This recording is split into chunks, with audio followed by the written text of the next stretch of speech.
vom Himmel erstrahlen, Veni Sancte Spiritus.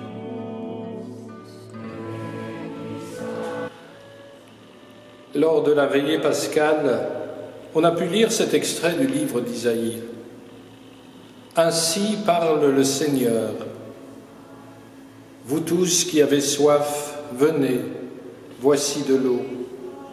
Même si vous n'avez pas d'argent, venez acheter et consommer.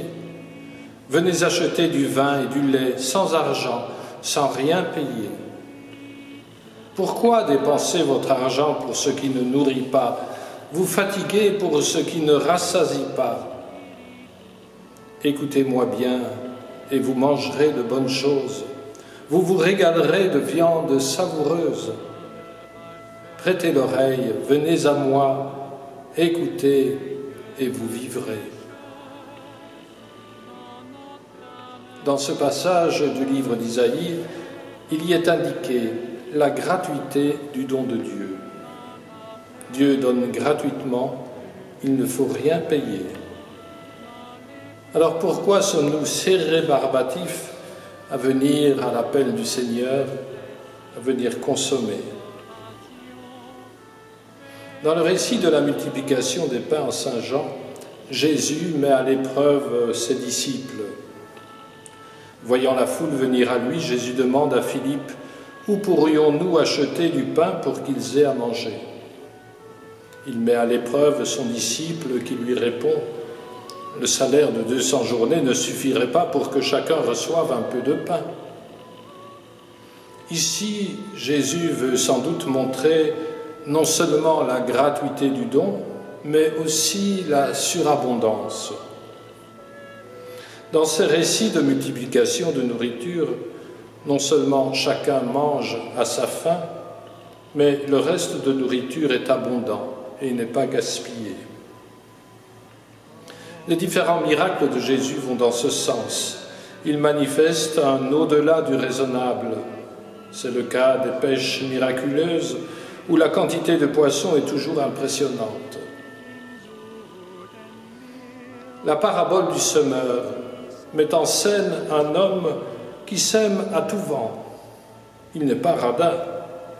Il sème largement, avec le risque même que la graine ne tombe en dehors de la bonne terre. Un autre phénomène surprenant apparaît avec la parabole de la brebis égarée, où le berger n'hésite pas à abandonner son troupeau pour aller à la recherche de cette brebis égarée. Quant au père du fils prodigue, on est étonné de son comportement qui défie toute morale. Gratuité, surabondance, largesse, démesure même. Ainsi notre Dieu.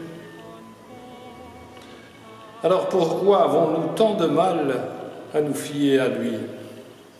Pourquoi nous méfions-nous quand Jésus nous dit « Ne vous inquiétez pas pour votre vie de ce que vous mangerez, ni pour votre corps de quoi vous le vêtirez. Vous cherchez d'abord le royaume et la justice de Dieu, et tout cela vous sera donné par surcroît. » Et Jésus d'argumenter en montrant la nature, sa générosité, sa prodigalité et sa beauté.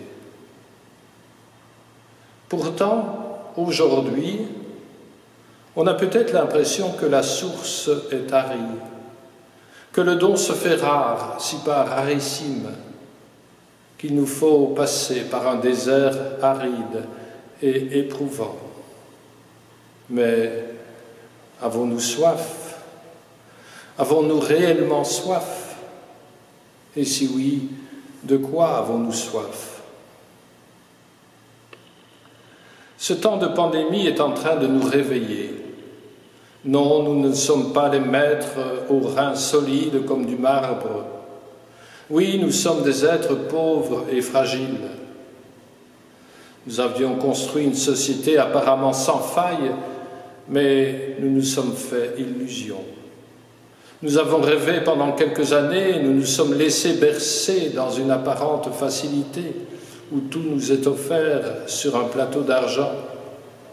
Mais Dieu n'est pas là. Ce temps de pandémie nous a aussi permis de redécouvrir ce qui compte, ce qui a de la valeur. Et ceci, contrairement aux mots que je viens d'employer, ne se comptabilise pas. Ces gestes qui font du bien, ces attentions à l'autre qui sont la vie, ce don de soi qui ne demande pas de retour. Nous avons redécouvert ce qui vaut, et que ce qui vaut, c'est ce qui est gratuit. C'est l'amour finalement, et Dieu est là, car Dieu est amour.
Dieu ne compte pas, Dieu ne mesure pas. Les exemples que j'ai décrits plus haut le montrent bien. Dieu donne et sa joie est de donner. Sa joie, il la trouve lorsqu'il rencontre un cœur accueillant. Mais qu'est-ce qu'un cœur accueillant? Jésus nous exhorte, donnez et l'on vous donnera. C'est une mesure bien pleine, tassée, secouée, débordante qui sera versée dans le pan de votre vêtement. Car la mesure dont vous vous servez pour les autres servira de mesure aussi pour vous. Se pourrait-il que Dieu attende, qu'il retienne son don, qu'il se fasse prier? Dieu attendrait-il que nous lui demandions? Jésus nous dit: demandez, on vous donnera. Cherchez, vous trouverez. Frappez, on vous ouvrira. En effet, quiconque demande, reçoit. Qui cherche, trouve. À qui frappe, on ouvrira.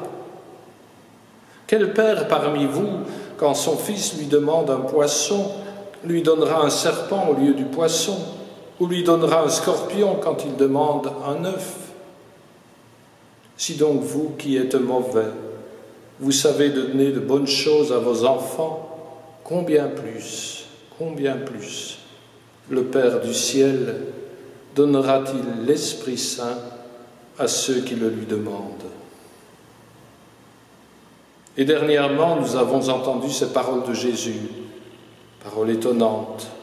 Amen, amen, je vous le dis, si vous demandez quelque chose à mon Père en mon nom, il vous le donnera. Jusqu'à présent, vous n'avez rien demandé en mon nom. Demandez et vous recevrez. Ainsi, votre joie sera parfaite. Étonnante parole que celle-ci. Jusqu'à présent, vous n'avez rien demandé en mon nom. Serait-ce que le premier don de l'Esprit est précisément la prière? La vraie demande vient en effet de l'Esprit Saint. Elle survient quand nous expérimentons ce manque radical, essentiel qui nous caractérise. Et cela, seul l'Esprit Saint nous le fait découvrir.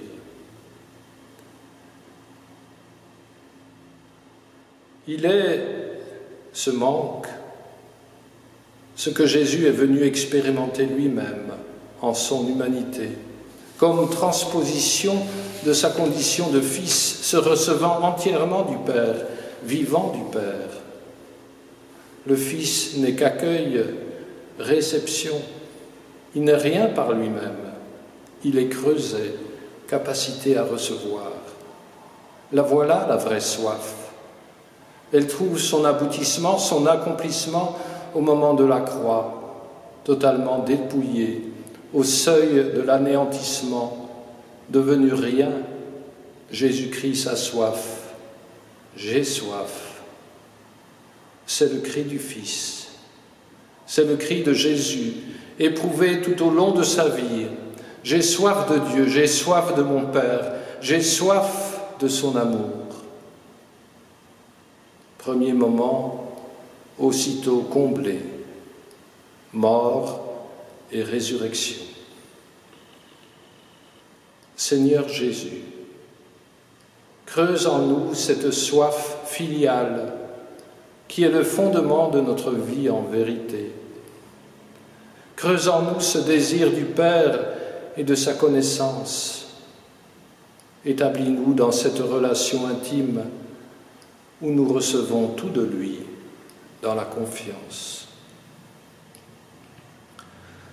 Mon âme a soif du Dieu de vie, quand le verrai-je face à face?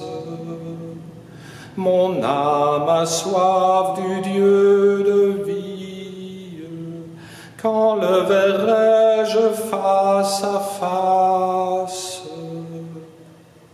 Dieu, mon Dieu, fais-moi te chercher dès le matin.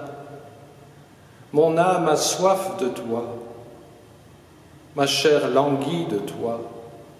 Elle est une terre aride, altérée, sans eau. Mon âme a soif du Dieu de vie, quand le verrai-je face à face? Ton amour est plus que la vie, sois la louange de mes lèvres.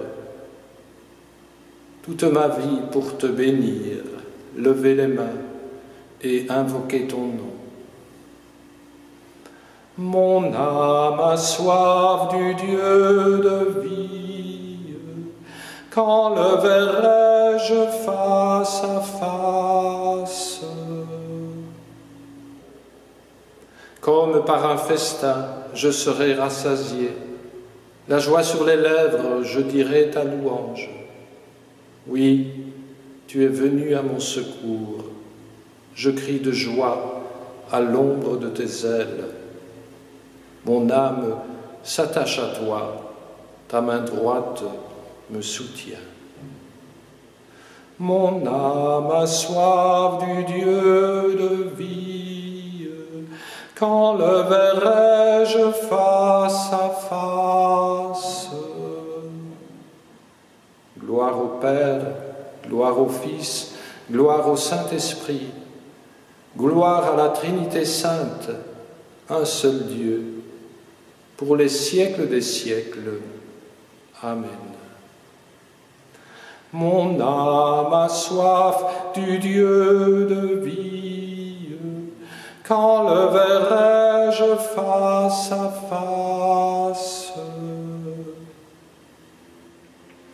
Jésus, toi le bien-aimé du Père, tu nous as aimés comme tu es aimé. Révèle-nous encore combien nous sommes aimés du Père et fais-nous aimer à notre tour de ce même amour. Que l'Esprit Saint, qui est le don gratuit de Dieu, nous confirme dans notre vocation de fils aimés du Père, qu'il nous anime de l'intérieur et nous rende généreux pour nos frères et nos sœurs.